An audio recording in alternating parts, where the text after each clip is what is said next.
बिस्मिल्लाहिर्रहमानिर्रहीम। अस्सलाम वालेकुम दोस्तों, मैं फ़हीम अब्बास। मैं आप सबको खुश आमदीद कहता हूँ न्यूज़ कैफ़े में। और आज की सुबह के लिए, एक नए दिन के लिए, एक नए हफ़्ते के लिए आप सबके लिए बहुत सारी दुआएं कि आपका आज का दिन, आपका ये हफ़्ता बहुत ही कामयाब और ख़ुशियों से भरा हुआ हफ़्ता गुज़रे। और आज प्रोग्राम में हमने एक बहुत ही अहम मौजू को मुंतख़िब किया है कि जिस पे हम बात करेंगे।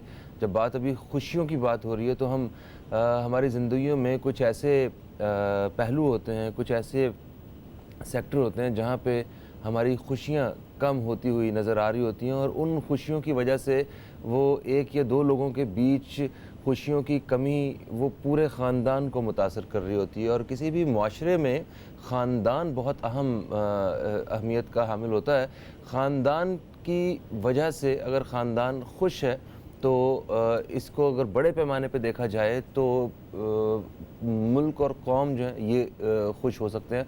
और अगर ख़ानदान जो है, अगर वो किसी मुख्तलिफ़ माशरती, समाजी या इक़्तिसादी बिना पे अगर खुश नहीं है तो उससे जो प्रोडक्टिविटी है वो आपको बेहतर अंदाज में नहीं मिल सकती है। आप अगर सपोज़ कि अगर एक फ़ैमिली है, उसमें शौहर और बीवी हैं, अगर इनके ताल्लुकात आपस में ठीक नहीं हैं तो पूरा घर डिस्टर्ब होगा। और जब घर डिस्टर्ब होगा किसी भी वजह से, तो वो एक बड़े पैमाने पे वो उन सब की स्ट्रेंथ जो है वो डिस्टर्ब होगी, उनकी शख्सियात जो हैं वो मुतासिर होंगी। तो आज एक रिपोर्ट में पढ़ रहा था, उसमें मुझे बड़ा हैरान कर दिया कि हर साल पाकिस्तान में तकरीबन 2,55,000 जोड़ों के बीच में अलहदगी हो जाती है तलाक़ या खुला की वजह से। ये वो हैं जो एक रिपोर्ट तक पहुंचते हैं। बाकी उसके अलावा एक बड़ी तादाद ऐसी होगी जो कि जिनका हमें पता भी नहीं होगा। शादी का होना और फिर तलाक़ हो जाना, ये वैसे तो पूरी दुनिया में ये एक मसला है। अगर सिर्फ अमेरिका की रिपोर्ट देखी जाए तो हर साल वहाँ पे 40 से 50% जोड़ों की तलाक़ हो जाती है। तो ये मतलब वहाँ तो बहुत बड़ी तादाद में ऐसा सब कुछ है ना, मगर पाकिस्तान में ये सब कुछ नहीं था। पिछली 2 दहाइयों से एक बड़ी स्पीड से, एक बड़ी तेज़ी के साथ जो है तलाक़ की तरफ और खुला की तरफ हम लोग आना शुरू हुए हैं। आखिर इसकी वजूहात क्या हैं? क्या हम बहसीयत कौम इस पे काबू पा सकते हैं? क्योंकि हम ये वो एक पॉइंट है, ये वो एक मौजू है जिस पे हमें कभी परेशान होने की ज़रूरत नहीं थी। हम बड़े एक खुश और स्ट्रॉन्ग थे इस हवाले से। हमारे जो ख़ानदानी अक़दार हैं उनमें अगर किसी औरत या मर्द के लिए तलाक़ का लफ्ज़ जो है वो एक बहुत परेशान कुन हुआ करता था। एक हमारे होश उड़ जाते थे अगर तलाक़ का नाम सुनते थे। मगर अभी एक आम सी बात हो चुकी है। जो माहिरीन हैं वो कहते हैं कि 2-3 रीज़न्स हैं। एक उम्र का जो है वो कम उम्र की शादियाँ ये तलाक़ की वजह बन रही हैं। अब उम्र के हवाले से जब मैंने रिसर्च की थोड़ी सी तो पता चला कि शादी की कोई उम्र नहीं होती है। मतलब इसका मतलब हरगिज़ ये नहीं कि 50 साल तक शादी ना करें या 12 साल की बच्चे की शादी कर दें। उम्र का मतलब कि जब इंसान ज़िम्मेदार हो जाए, रिस्पॉन्सिबिलिटी लेने के काबिल हो जाए अपनी, तब उसकी एक ख़ास एज हो जाती है कि हम उसकी शादी कर सकते हैं।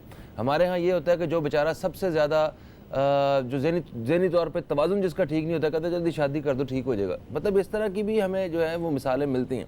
नंबर 2, फ़ैसला हम लोग जो ख़ुद करते हैं। लव मैरिजेज़ में सबसे ज़्यादा तलाक़ की शरह जो है ना वो नोट की जा रही है, और वो बात है सारी फ़ैसले की। हम लोग इमोशनली फ़ैसला कर बैठते हैं, और उसके बाद जब अक़ल की बात आती है तो फिर वो उसे संभाल नहीं पाते हैं। हमारे दीन के मुताबिक हमें या इंतहाई खुशी या इंतहाई गमी की हालत में फ़ैसला नहीं करना चाहिए। अब अगर 2 लोग प्यार में मुब्तला हैं तो वो इमोशंस की पीक में, खुशी और गमी भी इमोशन है ना, तो उस पीक पे हैं। तो हम जब ये फ़ैसला करेंगे और जैसे ही अक़ल की बात होगी तो उस वक्त जो है ना हम फिर इसे संभाल नहीं पाएंगे। एक तीसरा मसला है वो है जहेज़ का। जहेज़, ये इसकी वजह से कितनी तलाक़ें हो चुकी हैं और कितनी हमारी बहनें जो हैं वो इस वक्त परेशानी में मुब्तला हैं, और जिनके घर की लड़ाई की वजह सिर्फ जहेज़ है कि जहेज़ तुम क्यों नहीं लेके आई या ये क्या लेके आई हो। तो मर्द हजरात की डिमांड वो अब तो गाड़ी के साथ साथ घर भी डिमांड कर देते हैं, बिजनेस कारोबार तक की जो है ना डिमांड करते हैं। कोई लॉटरी नहीं निकली है, ज़िंदगी गुजारनी है, कोई कोई मतलब हमारी एक अक़दार हैं, कुछ हमारी रिलीजन की तरफ से भी हमारी कुछ एजुकेशंस हैं कि जनाब हमें कि हर चीज़ को म्याना रवि में रह के रखना है। मेहंदी, बारात, मायूं, पता नहीं क्या क्या हम लोगों ने किस तरह शादी करते हैं और उसके बाद उसके रिजल्ट्स आपके सामने। आज मेरे साथ जो मेहमान मौजूद हैं इनसे हम बात करेंगे। मैं सबसे पहले तारुफ कराऊंगा, हमारे साथ मौजूद हैं समाजी कारकुन है, इनिशिएटिव ह्यूमन डेवलपमेंट फाउंडेशन से इनका ताल्लुक़ है, वकील भी हैं। तो इनसे ज़रा इस हवाले से बात करेंगे किस तरह ये रोकथाम में हम अपना किरदार अदा कर सकते हैं। हमारे साथ मौजूद हैं जनाब राना आसिफ हबीब साहब, आपको खुश आमदीद कहते हैं। अस्सलाम वालेकुम। वालेकुम अस्सलाम। कैसे हैं राना साहब? फ़हीम भाई, बहुत ज़बरदस्त आपने इंट्रो दिया। और जैसे जैसे माशी बोझ बढ़ रहा है तो लोग आजकल जनरेटर और यूपीएस भी मांग रहे हैं। जी हाँ जी। जनाब हमारे दूसरे मेहमान ये भी समाजी कारकुन हैं और ख़ास तौर पे ख़वातीन के लिए एक बड़ी उम्मीद की किरण है जो इनके इदारे से रुजू करते हैं और इस तरह के बहुत सारे वाक़यात केसेस इनके पास रिपोर्ट होते हैं तलाक़ के हवाले से, जो ख़ानदान की अलहदगी की वजह से जो परेशानियाँ सामने आती हैं। तो आज हम इनसे भी जानेंगे कि हम और कुछ मशवरा भी लेंगे कि किस तरह हम लोग जो है वो एक बेहतर कौम और मुल्क को ख़ानदानी निज़ाम के एतबार से बना सकते हैं। हमारे साथ मौजूद हैं आलिया सारिम साहिबा, समाजी कारकुन है, आपको भी खुश आमदीद कहते हैं। अस्सलाम वालेकुम। वालेकुम अस्सलाम। कैसी हैं भाभी? अल्लाह का करम हमेशा की तरह। ग्रेट। और हमेशा की तरह मैं भी एक ब्रेक ले लूँ, जरा ब्रेक से वापस आते हैं तो फिर बात करते हैं इस मौजू पे। कहीं मत जाइए दोस्तों, न्यूज़ कैफ़े देखते रहिए, अब तक देखते रहिए। मिलते हैं एक छोटे से वक्फे के बाद।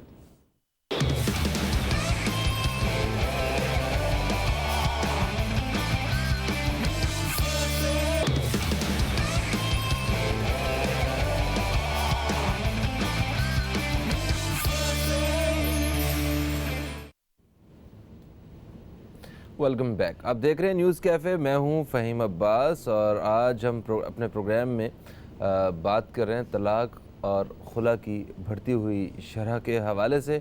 हमारे साथ मेहमानों में मौजूद हैं राना आसिफ हबीब साहब, हमारे साथ हैं आलिया सारिम साहिबा और हमें अभी ज्वाइन किया है मुस्कान गुल साहिबा ने, जो कि एक समाजी कारकुन भी हैं। हम आपको खुश आमदीद कहते हैं। अस्सलाम वालेकुम। कैसी हैं मुस्कान साहिबा? अल्हम्दुलिल्लाह गुड, आप कैसे? अल्हम्दुलिल्लाह ग्रेट। ओके राना साहब, तो तलाक़ और खुला की ये जो शरह अचानक से बढ़ गई है और वाकई वो अगर ये 20-25 साल बीच के अगर स्किप करके देखा जाए तो ये तो बहुत ख़तरनाक अल्फाज हुआ करते थे। तलाक़ हुई भी है, उसको तलाक़ हो जाएगी, तलाक़ तक बात पहुंच गई है। आज एक कोई इतना वज़न महसूस नहीं होता है इन अल्फाज का। तो ये जो सफ़र है ये किस तरह तय हो गया, क्या हुआ, थोड़ा सा बताएंगे? फ़हीम भी हुआ ये कि जो फैमिली का इंस्टीट्यूशन था, पहले आप देखें आज से कोई 20 साल पहले आपका जॉइंट फैमिली सिस्टम एक बड़ा सिस्टम होता था। जी हाँ, जी हाँ। जो आपकी सोशल वैल्यू जो है इकनॉमिक वैल्यू में कन्वर्ट हुई तो आपका जो न्यूक्लियर फैमिली सिस्टम है वो एक इवॉल्व हुआ और अर्बनाइजेशन हुई। आज से 20 साल पहले इतनी अर्बनाइजेशन नहीं थी। जिस अर्बनाइजेशन के बहुत से एडवांटेजेस भी होते हैं, डिसएडवांटेजेस भी होते हैं।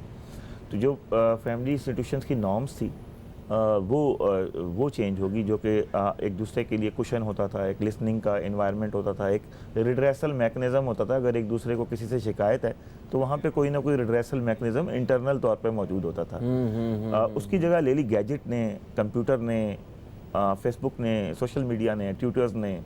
अब वो रिप्लेसमेंट जो हुई उसमें जो ट्रस्ट डेफिसिट का है वो रुझान बहुत ज़्यादा बढ़ गया कि जो आपका टेक्नोलॉजी आ गई लेकिन टेक्नोलॉजीज़ की वैल्यूज़ आपने कोड ऑफ एथिक्स को ही नहीं डेवलप किया। और उन चीज़ों की वजह से जो तलाक़ का या खुला का बढ़ता हुआ रुझान है उसमें एक कंट्रीब्यूटरी फैक्टर मैं कहूँगा कि वो ये भी है कि एक जो सोशल मीडिया की नॉर्म्स हैं उनसे आगाही और उनके कॉन्सिक्वेंसेस के बारे में लोगों को इतना ज़्यादा शऊर नहीं है। तो शक की बुनियाद पे बाज़ दफ़ा आप ऐसी जगह चले जाते हैं जो पॉइंट टू नो रिटर्न होता है, जहां आप किसी से राइट टू डिफेंस यानी दिफा का हक भी उससे छीन लेते हैं कि वो एक्सप्लेन भी नहीं कर पा रहा और आपने एक ऐसा इनिशिएटिव ले लिया।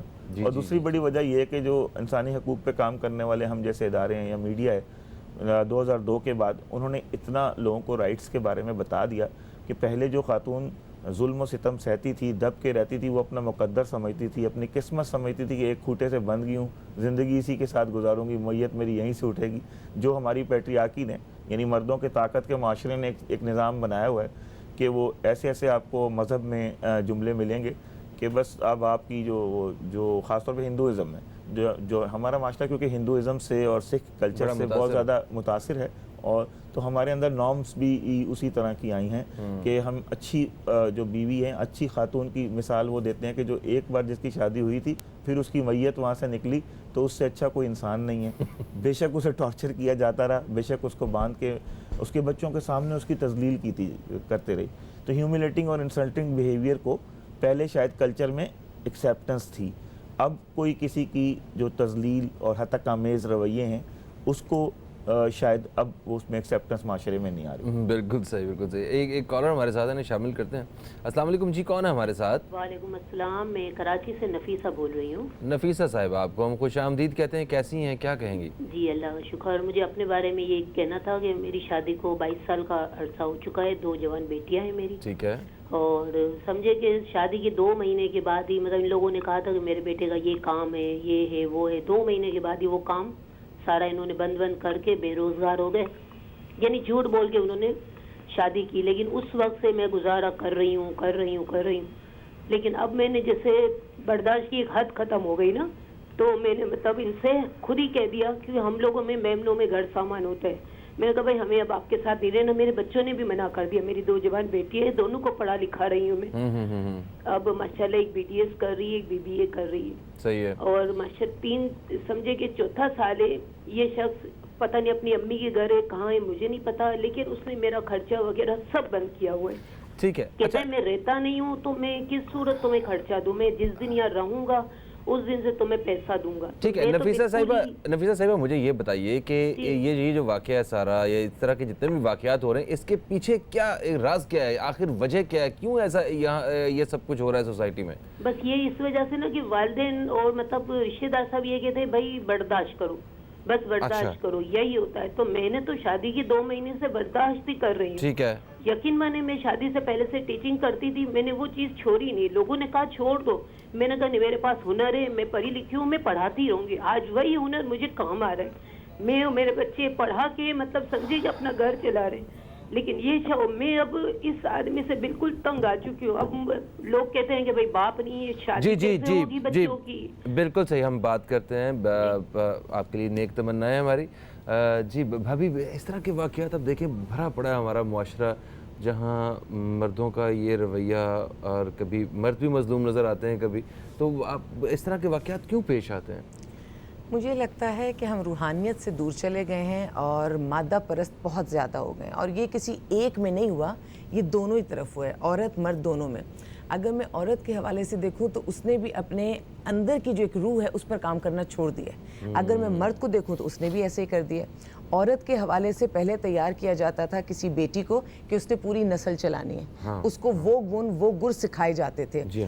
और ये बिल्कुल सच है कि बर्दाश्त औरत को ज़्यादा करनी पड़ती है। कम से कम मैं अपने मुल्क के हवाले से तो बिल्कुल ये जुमला कह सकती हूँ कि जो घर चलते हैं जिसमें औरत की बर्दाश्त बहुत शामिल होती है।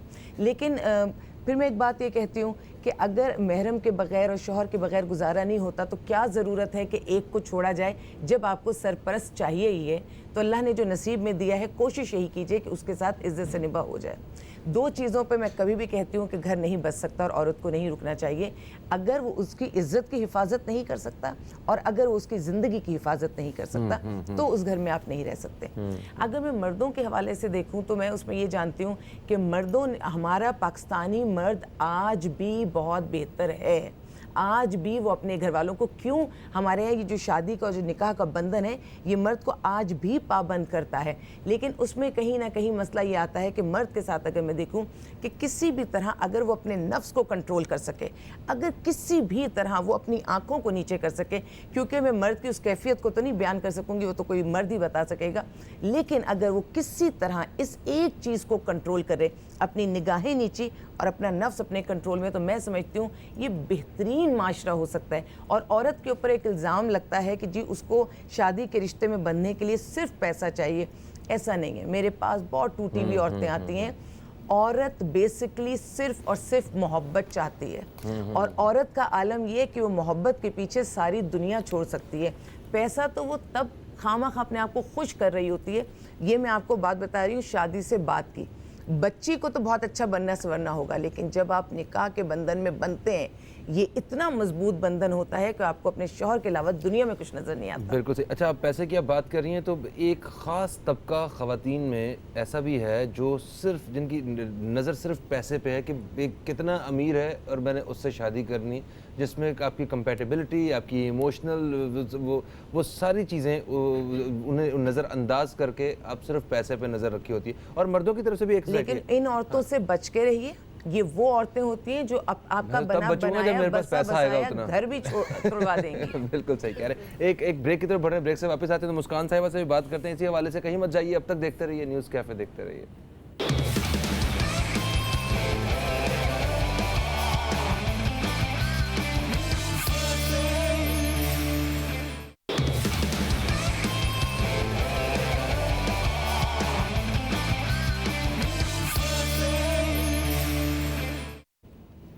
Welcome back. आप देख रहे हैं न्यूज़ कैफ़े, मैं हूं फ़हीम अब्बास और आज हम माशरे में तलाक़ और खुला की बढ़ती हुई शरह के हवाले से जो पैदा होने वाली वजूहात हैं उनके बारे में बात कर रहे हैं। राना आसिफ हबीब साहब हमारे साथ हैं आलिया सारिम साहिबा और मुस्कान गुल साहिबा।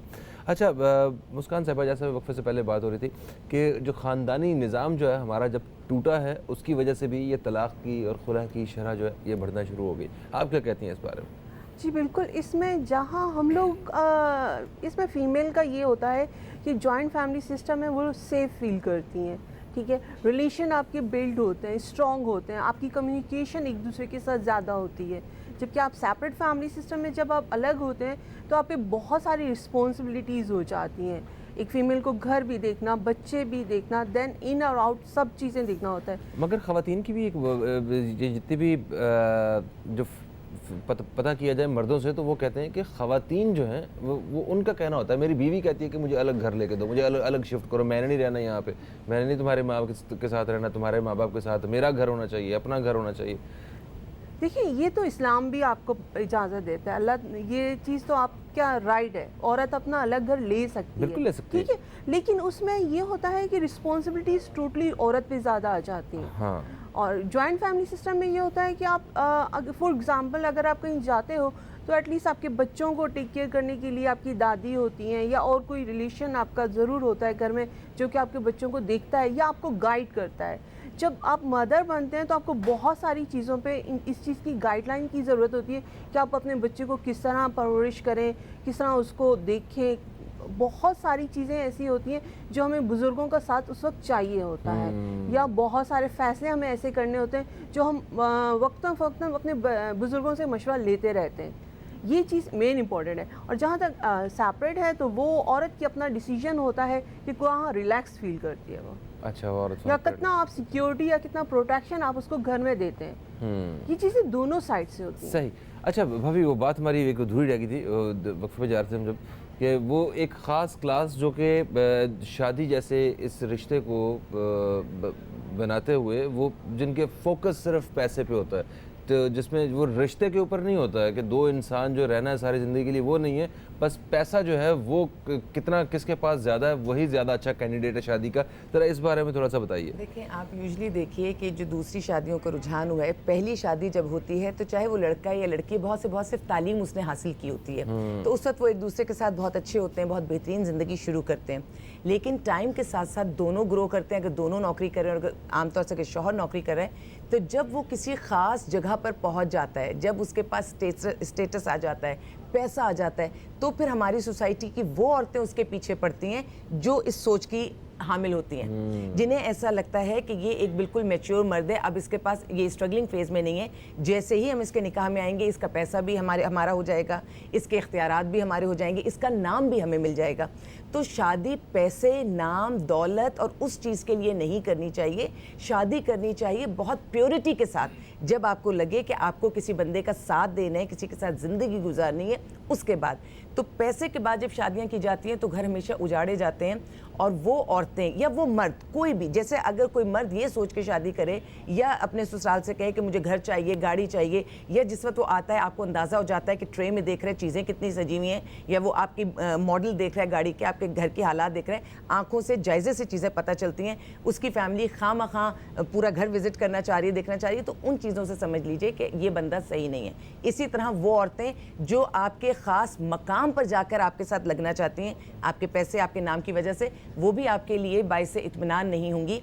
कहीं ना कहीं आपको अंदाज़ा होगा कि इस फैसले में गलती है। बिल्कुल सही है, और ये बड़ा सोच समझ के करने वाला फैसला है, मगर जो लोग फैसला कर चुके हैं, अब जो हो चुके हैं, अब उन्हें अपने इन फैसले को, इस रिश्ते को किस तरह खूबसूरत बनाना है, किस तरह इन सारी परेशानियों से, फिक्रों से बचाना है, इसके बारे में बात करेंगे। एक वक्फे का वक्त चाहिए हमें, वक्फे से बाद आपकी खिदमत में दोबारा हाजिर होते हैं। कहीं मत जाइए, न्यूज़ कैफ़े देखते रहिए, अब तक देखते रहिए।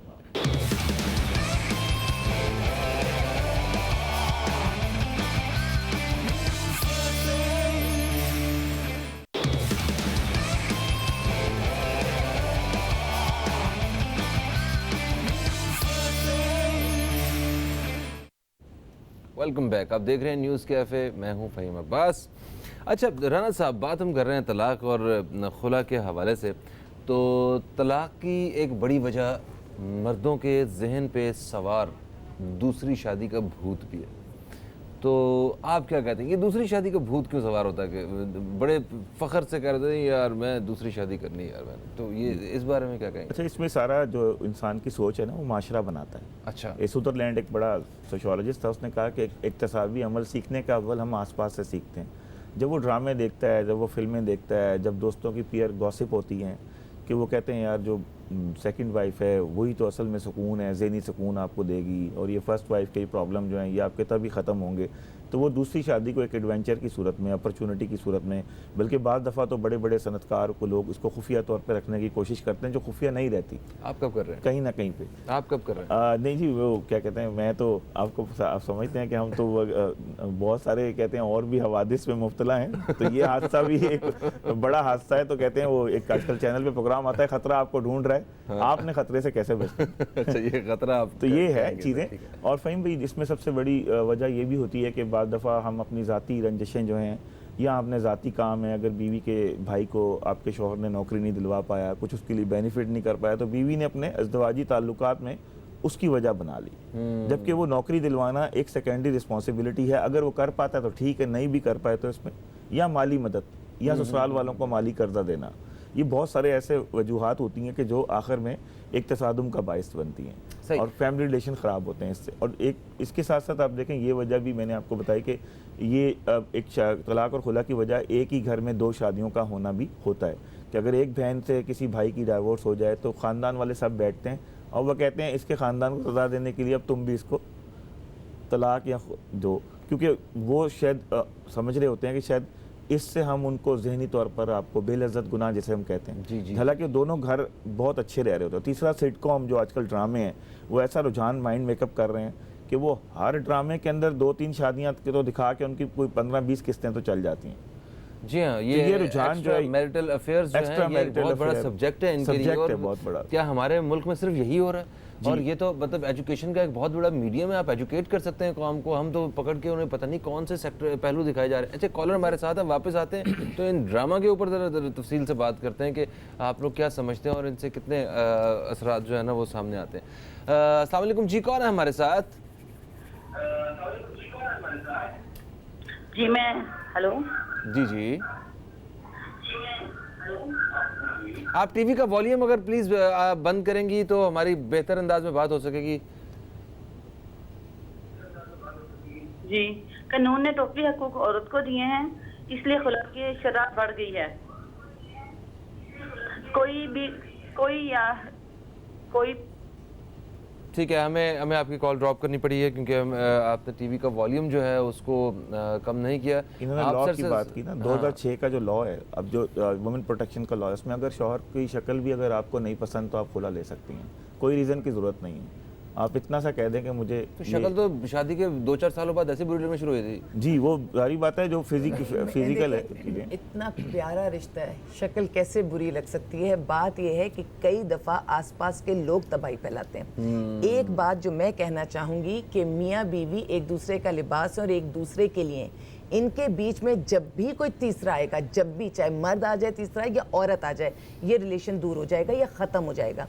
आपस में कितनी ही रंजिशें सही, आपस में कितनी नाराज़गी सही, न बीवी ने शौहर की बात किसी को बतानी है, न शौहर ने बीवी की बात किसी को बतानी है। और ये जो हम अपने दोस्तों में घर में परेशान हुए, बीवी का कोई इशू है या मियाँ का, फ़ौरन दोस्तों में जाकर उगलना शुरू कर दिया, अपनी फ्रस्ट्रेशन निकालनी शुरू कर दी।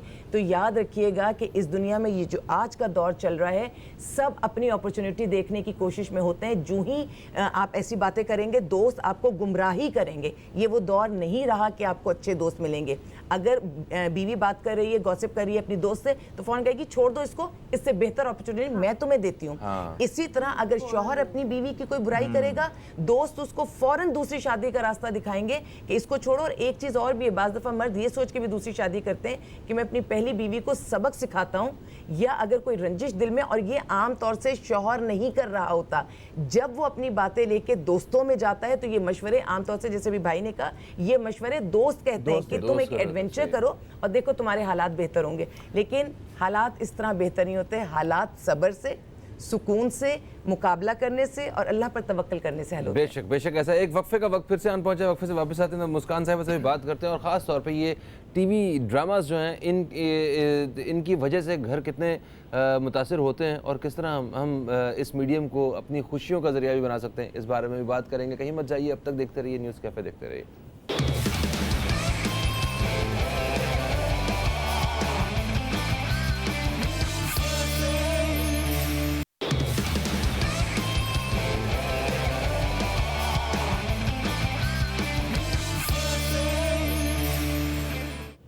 Welcome back. अब देख रहे हैं न्यूज़ कैफ़े, मैं हूं फ़हीम अब्बास, और आज हम अपने प्रोग्राम में बात कर रहे हैं हमारी सोसाइटी में तलाक़ और खुला की बढ़ती हुई शरह के हवाले से। हमने मुख्तलिफ़ पहलुओं के ऊपर बात की है। हमारे साथ मेहमानों में राना आसिफ हबीब साहब मौजूद हैं, आलिया सारिम साहिबा और मुस्कान गुल साहिबा। अच्छा मुस्कान साहिबा, ड्रामास के हवाले से क्या कहती हैं आप? ड्रामास जो हैं इसमें ख़ास तौर पे आजकल हम एक्स्ट्रा मैरिटल अफेयर्स के बारे में और मज़लूम औरत के बारे में बहुत कुछ ऐसे जो है ना वो पॉइंट्स देख रहे हैं, जिसकी वजह से एक अलग सोच डेवलप हो रही है, तो जो कि बेहतरी की तरफ तो उसका रास्ता नहीं है। तो आप इस बारे में क्या कहती हैं? देखिए, आज ड्रामा अगर आप देखिए, कोई भी चैनल देखें, तो उसमें मेन जो टॉपिक होता है वो ऐसे ही होता है कि या तो उसके गर्लफ्रेंड का इशू होता है या सेकंड मैरिड का इशू होता है। तो मुझे कभी कभी तो ऐसा लगता है कि हमारे पास बाकी टॉपिक ख़त्म हो गए। जनरल लाइट टॉपिक भी आप दे सकते हो, लाइट ड्रामास भी दे सकते हो, जिससे बैठ के लोग रिलैक्स हो, इंटरटेन हो और थोड़ा सा उनकी पूरा दिन की फ्रस्ट्रेशन ख़त्म हो, ना कि वही रोते धोते ड्रामास होते हैं, वही टॉपिक होते हैं। हाँ, ड्रामा भी वही है। अब आप देखिए, हर ड्रामे में आप लड़कियों को देखिए, वो रो ही रही होती हैं। तो समटाइम तो मैं कहती हूँ शायद इनको रोने के ही पैसे मिलते हैं। तो ये चीज़ होता है थोड़ा लाइट हो, जिसमें आप रिफ़्रेश हो जाओ, घर में आओ, टीवी लगाओ तो आपको लगे हाँ थोड़ा सा माइंड चेंज हो गया है। या फिर ये इशू होता है कि हस्बैंड किसी और में इंटरेस्टेड है या आपकी फ्रेंड में या किसी और में इंटरेस्टेड है। मोस्टली ड्रामा सब इसी पे चल रहे हैं। सही सही तो सही, ट्रेंड चेंज होना, थोड़ा सा ट्रेंड चेंज होना चाहिए। रण साहब आप क्या कहते हैं? जी फ़हीम भाई, कंटेंट जो ड्रामे का होता है या इंटरटेनमेंट का होता है, वो माशरे का जहन साजी का किरदार अदा करता है। अगर आपका तफरीह ये हो गई है कि आपने एक तरफ जुल्म दिखाना है, रोता धोता दिखाना है, और एक तरफ आपने बड़े बड़े मॉल दिखाने हैं, बड़े बड़े शॉपिंग बैग हाथ में दिखाने हैं, बड़े बड़े जो जंक फूड दिखाने हैं, और जंक फूड में रोमांस को आपने एक ब्लेंड बनाना है और उस ब्लेंड से आपने सोसाइटी को सेल आउट करना है, तो फिर माशरे में जो लड़कियां हैं वो अपने शौहर में वही ब्लेंड ढूंढेंगी, या वो शौहर जो है वो अपनी वाइफ में वही मॉडल ढूंढेंगी। एक फ़िल्म का सीन होता है, उसमें 1 मिनट में 50 कपड़े तब्दील हो सकते हैं, हकीकी लाइफ में 50 वार्डरोब नहीं तब्दील हो सकते। और वो आपको पता है 1 मिनट के शूट के लिए कितने महीने सर्फ होते हैं। तो जब आप अपनी फिक्शन को, अपने ड्रामा को, अपनी सिटकॉम में आप हकीकी लाइफ में मिक्स करेंगे तो आपकी ज़िंदगी में बहुत सारी खराबियाँ पैदा होंगी, बहुत सारी खराबियाँ पैदा होंगी। ठीक है, कॉलर हमारे साथ है, शामिल करेंगे। अस्सलाम वालेकुम जी, कौन है हमारे साथ? वालेकुम सलाम, हफीज़ा बोल रही हूँ। हफीज़ा साहिबा, कहाँ से कॉल किया आपने? जी, मैं कराची से बोल रही हूँ, और मैं ज़रा ये पूछना चाहूँगी कि औरत किस सूरत में मर्द से खुला का मुतालबा कर सकती है? इस्लामी नज़रिए से भी मुझे बताएं और कानूनी नज़रिए से भी बताएं। बिल्कुल ठीक है, ठीक है, आपकी बहुत मेहरबानी। बहुत शुक्रिया आपका।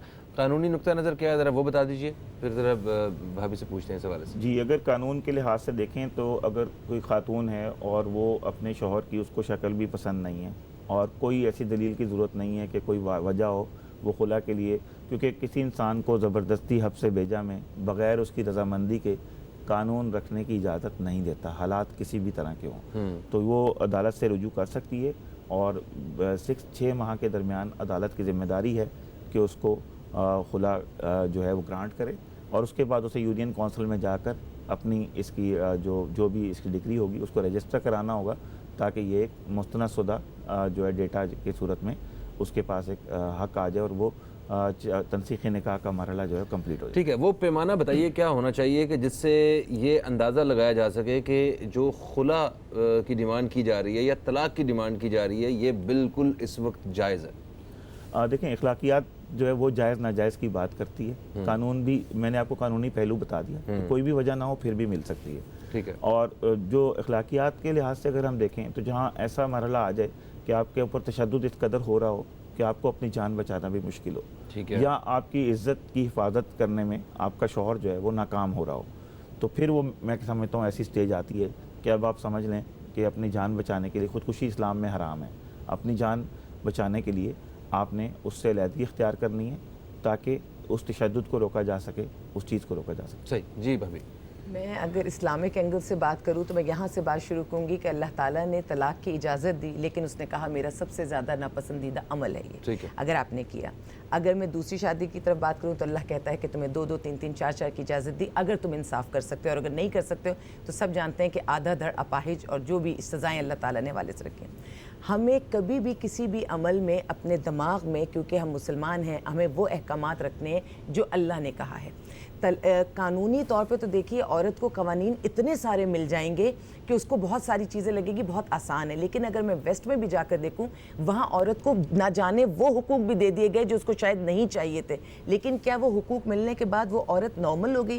क्या उसका जहन बिल्कुल मुतमईन हो गया? कुछ बुनियादी चीज़ें अल्लाह ताला ने ऐसी रखी हैं कि औरत हर हाल में अपने साथ एक सरपरस्त चाहती है, वो एक सरपरस्त के साथ ज़िंदगी गुजारना चाहती है।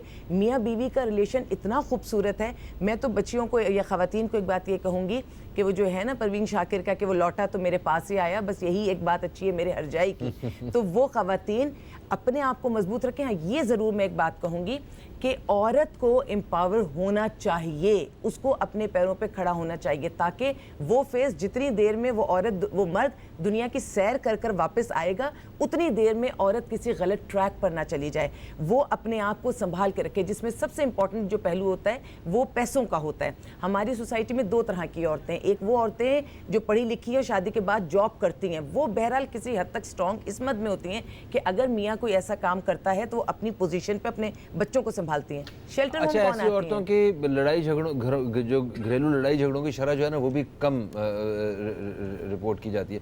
एक कॉलर हमारे साथ है, इन्हें शामिल करते हैं, फिर इस पर बात करते हैं। अस्सलाम वालेकुम जी, कौन है हमारे साथ? अस्सलाम वालेकुम। वालेकुम अस्सलाम, कौन है हमारे साथ? मैं इरम नफीस लाहौर से बात कर रही हूँ। आपको खुशामदीद कहते हैं। इरम साहिबा, क्या कहेंगी? मैं ये तलाक के बारे में पता करना चाहती हूँ कि जैसे मियाँ बीवी रह रहे हैं, मेरा एक्चुअली लव मैरिज हुई थी, ठीक है, लेकिन वो पहले दिन से ही ज्यादतियाँ, वो बुरा हाल, मारपीट, शौहर ने मारना, मैं इस कदर तंग आ चुकी हूँ कि मैं खुदकुशी करना चाहती हूँ, लेकिन मेरी सिर्फ 2 बेटियाँ, बेटा मेरे पास नहीं। तो अब इस सूरत में वो तलाक भी नहीं मेरा शौहर मुझे देता, धमकियाँ लगाता है कि मैं दे दूंगा आपको तलाक, लेकिन वो तलाक नहीं देना चाहता अभी। तो आप तलाक लेना चाहती हैं? मैं खुला लेना चाहती हूँ, लेकिन मेरी बेटियाँ हैं। अच्छा, मैं किसके सहारे? मेरे पीछे कोई सपोर्ट करने वाला नहीं है। ठीक है, तो फिर आप इसका मतलब है कि नहीं लेना चाहती है खुला? हाँ जी, मैं साथ रहना चाहती हूँ, मैं बच्चियाँ मेरे साथ हैं। मैं उन बच्चियों की उम्र कितनी है? मेरी बेटी एक 13 साल की है और एक 11 साल की है। ठीक है। अच्छा, आप प्रोग्राम देखिए, हम एक वक्फे की तरफ बढ़ रहे हैं, वक्फे से वापस आते हैं तो फिर हम ज़रा इस हवाले से बात करते हैं और राना आसिफ हबीब साहब भी पूछते हैं कि कानून की नज़र में आपको क्या करना चाहिए, और आलिया सारिम साहिब और दूसरी मेहमान जो है मुस्कान साहिबा, इनसे भी हम इस हवाले से बात करेंगे। कहीं मत जाइए, अब तक देखते रहिए न्यूज़ कैफ़े, देखते रहिए।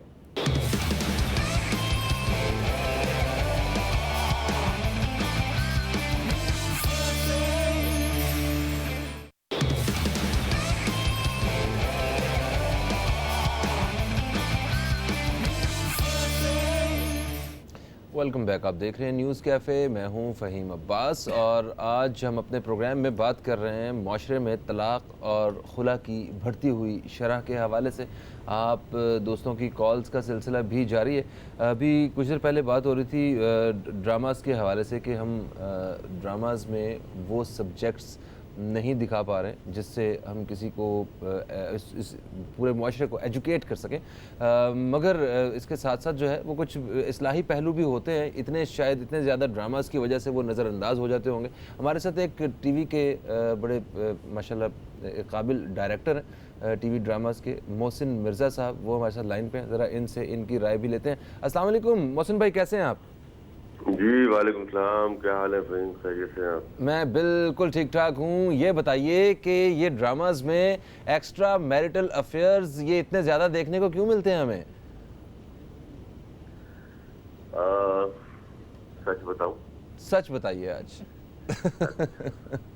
देखिए, मेरी जो अपनी ज़ाती राय है शुरू से वो ये है कि इंसानी ज़िंदगी के तमाम जो पहलू हैं, जी जी, शादीशुदा ज़िंदगी हो या गैर शादीशुदा हो या फैमिली अफेयर्स हो, उनमें कितने इस्लाही पहलू हैं, कितने इंफॉर्मेटिव पहलू हैं, जो आज के दौर और पुराने दौर के डिफरेंसेस के बिटवीन पहलू हैं, उनको उजागर जरूर करना चाहिए। सही है। लेकिन इंफॉर्मेशन के लिहाज से, तालीम के लिहाज से, एजुकेशन के लिहाज से, उसकी तरफ राग़िब करने के लिहाज से नहीं करना चाहिए।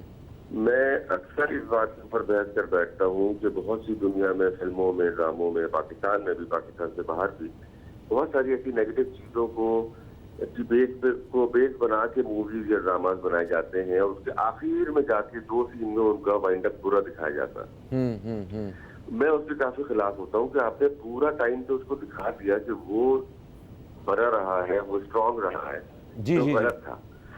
एट द एंड उसको अगर 2 सीन में उसका इबरतनाक बना भी दिया तो वो जो हमारा मुआशरा आज का है वो इतने कच्चे जहनों के ऊपर ये असर पड़ता है कि जी वो पूरी जिंदगी तो सेट रहा ना, जी जी जी, एंड में जाके हो गया तो कोई बात नहीं। इसी तरह की एक्स्ट्रा मैरिटल अफेयर के बारे में जितनी बात हुई है, जब से हमारे मुआशरे में, हमारी शोबिज़ इंडस्ट्री में रेटिंग का दौर आया है, तब से कुछ ऐसा हो गया कि जिस चीज को क्लिक मिल गया उसके ऊपर आप बगैर सोचे समझे काम करना शुरू कर दें, जितना बना सके बना दें, जिस हद तक जा सकते चले जाएं। उनकी पॉलिसीज, उनकी रोकथाम नहीं की है और नहीं की जाती।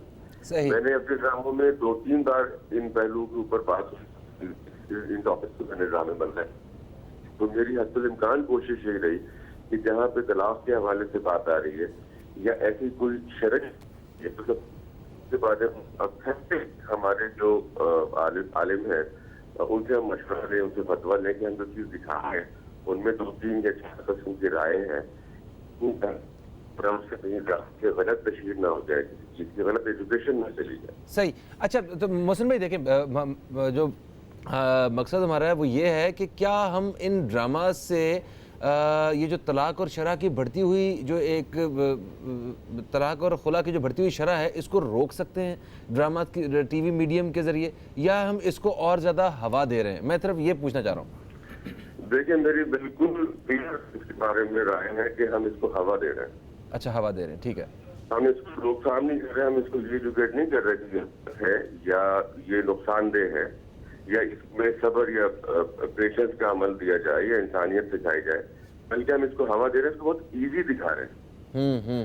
ये होता है आज के दौर में, कोई मसला नहीं, अगर आपने 1 महीने बाद भी खत्म कर ली तो खत्म कर ली, सही है, तो ठीक है। तो कोई ट्रेंड चेंज होने के आसार नजर आते हैं आपको? जी सॉरी, ये जो ट्रेंड एक बना हुआ है एक ही तरह के ड्रामाज, क्या इसका थोड़ा सा कोई ट्रेंड चेंज होने के आसार नजर आते हैं आपको मुस्तकबिल करीब में? करीब में मुझे नजर नहीं आते, क्योंकि मेरी जाती ड्रामा जो आज के हाथ में चले हैं, हमें के लोगों के हाथ में, ये अदब से मुताल्लिक लोगों के हाथ में जो हुआ था, जो मुआशरे के बारे में सोचा करते थे, जी जी जी हाथ में नहीं रहा।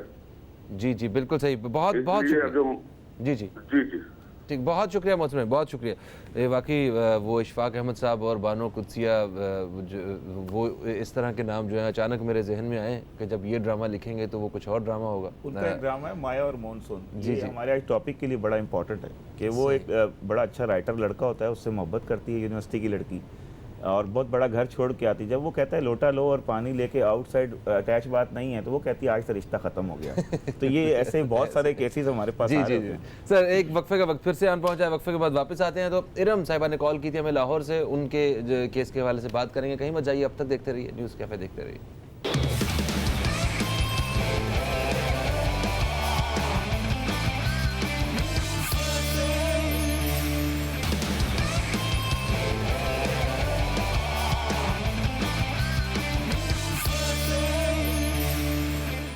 एक वक्फे के बाद हम फिर से आप दोस्तों की खिदमत में हाजिर हो चुके हैं। अच्छा राना साहब, वक्फे से पहले, बल्कि एक वक्फे से भी पहले, हाँ, तो उस वक्त हमारे पास एक कॉलर मौजूद थी इरम साहिबा, जिन्होंने लाहौर से कॉल किया था, जो अपने मतलब शौहर से मतलब खुश नहीं थी, उनके आपस में ताल्लुकात इनके कुछ ठीक नहीं थे और ये खुला लेना चाहती हैं। बेटियां इनके पास हैं, बेटा जो है वो उनकी सास ने गालिबन उनसे छीन लिया है। तो ऐसी सूरत हाल में क्या करना चाहिए एक औरत को, उसे मतलब क्या फ़ैसला लेना चाहिए? आप क्या देखिए, फ़ैसला साजी अनफॉर्चुनेटली हमारे माशरे में सब चीज़ें में तरबियत की जाती है, फ़ैसला साजी की कोई तरबियत नहीं है। अब ये इनका केस में अगर आप देखेंगे तो ये इनको अपने हकूक़ का भी इतना इल्म नहीं है कि जो अगर बेटियां या बेटे जो शोहर से ये लेंगी खुद, और शोहर अभी भी बेटा ले सकती हैं, लेंगी तो उनका खर्चा जो है वो मेंटेनेंस जो है वो शोहर ने अदा करना है। इनका जो मेंटेनेंस है वो और शोहर का मेंटेनेंस, इनके मेंटेनेंस में जब केस खत्म होगा तब मिलेगा। ये कानून के अंदर खराबी है। तो लीगली ये अपने और बेटे को ले वापस सकती हैं और बच्चियों का खर्चा शादी की उम्र तक शोहर देगा। शादी की उम्र तक बच्चियों का खर्चा शोहर देगा, लड़के का खर्चा 18 साल की उम्र तक उसका शोहर देगा। ठीक है, तो वो और इसके लिए टेम्परेरी मेंटेनेंस अदालत फौरन देगी और उसके बाद में परमानेंट मेंटेनेंस जो है वो देगी। तो अदालत तक जाने के लिए वो वकला की फीसें वगैरह और जी, लाहौर में भी ऐसे इदारे मौजूद हैं, कराची में भी हैं, ये हमारी 1091 हेल्पलाइन है, वो भी उस पर भी कॉल कर सकती हैं। ऐसे पंजाब में भी इदारे हैं जिनसे हम इनको लिंक कर सकते हैं, जो बिना पैसों के इनकी कानूनी इमदाद इनको दे सकते हैं। अच्छा, हो सकती जी, है, ऐसे इदारे मौजूद हैं। बिल्कुल यकीनन मेरे पास भी जो इस तरह के केसेस आते हैं वो यही औरतें होती हैं जिनका मैंने कहा कि पैसों की मजबूरी होती है, तो ज़ाहिर है उन्हें फ्री सारी चीज़ें दी जाती हैं। सारिम बनी ट्रस्ट जो है वो फ्री लीगल एड कर रहा होता है और शेल्टर होम में मोस्टली फिर यही औरतें परेशान होकर आती हैं। बात यह है कि जब आप पैसे देंगे, जब पूरी चीज़ें प्रोसीजर हो जाएंगी, तो उस वक्त तक वो बेचारी कहाँ गुजारा करेगी। और ये वो वक्त होता है जब जितने भी ख़राब लोग होते हैं ना सोसाइटी के, जो आपको टारगेट करके बैठे होते हैं आपको बहकाने के लिए, अब ये खुद जवान होंगी क्योंकि बच्चियाँ इनकी दोनों जवान हैं, 11 साल की। तो आप तस्वुर कीजिए 3 इज्जतें इस वक्त ऐसे होंगी कि जिन्हें अपने आप को सही लेके चलना है। औरत एक दफ़ा खुदा ना खास्ता किसी हादसे का शिकार हो जाए, ज़िंदगी भर वापस नहीं पलट पाती। तो एक तो ये चीज़ बहुत इंपॉर्टेंट है। और एक चीज़ जो रह गई, हम अभी प्रोग्राम में मुस्तकिल कहते रहे, डिवोर्स पे और खुला पे हम बात करते रहे, बच्चे। अभी मैं रिसेंटली एक प्रोग्राम देख रही थी और एक न्यूज़ है कि नहल ने अपने दादा को और अपने बाप को और अपनी दादी को कत्ल किया। वो दादी जो कि 10,000 रुपये महाना उस लड़के को दिया करती थी। वजह ये थी कि 10 साल पहले उसकी माँ की और बाप की तलाक हो गई, वो अलग हो गए। उस बच्चे की जो तरबियत माँ के ज़ेरे साया होनी चाहिए थी, दादी ने बहुत कोशिश की होगी, बाप ने बहुत कोशिश की होगी, लेकिन माँ की जगह कोई नहीं ले सकता, बाप की जगह कोई नहीं ले सकता। बिल्कुल तो उसका नतीजा ये निकला कि उस बच्चे ने अपने आप को भी तबाह किया। गो के बहुत बेहतरीन स्कूल कॉलेज में कॉलेज और यूनिवर्सिटी में वो पढ़ने वाला बच्चा, और फाइनली वो एक मुजरिम बन गया।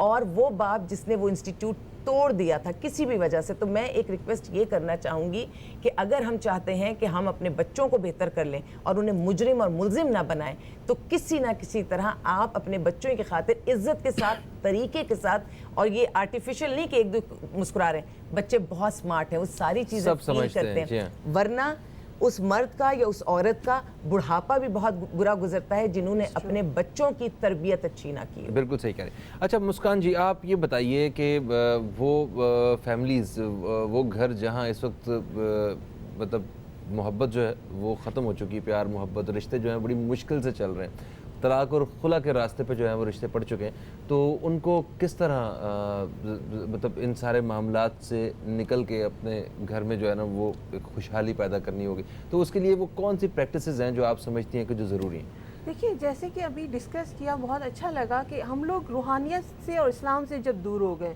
जब हम अपने आप को थोड़ा सा ढालने की कोशिश करें, मैं इस्लाम की तरफ, रूहानियत की तरफ, तो हम लोग अपने रिश्तों को बहुत अच्छे तरीके से निभा सकते हैं। तो कैसे हम इस तरफ लेके आ सकते हैं, क्योंकि जो भी बुनियादी जो तालीम है, जो मियाँ के हुकूक, बीवी के हुकूक जो हैं, इसके हवाले से वो हमारे तालीमी इदारे जो हैं वो मेरा ख्याल है मास्टर्स तक की तालीम में कहीं भी वो शामिल नहीं है।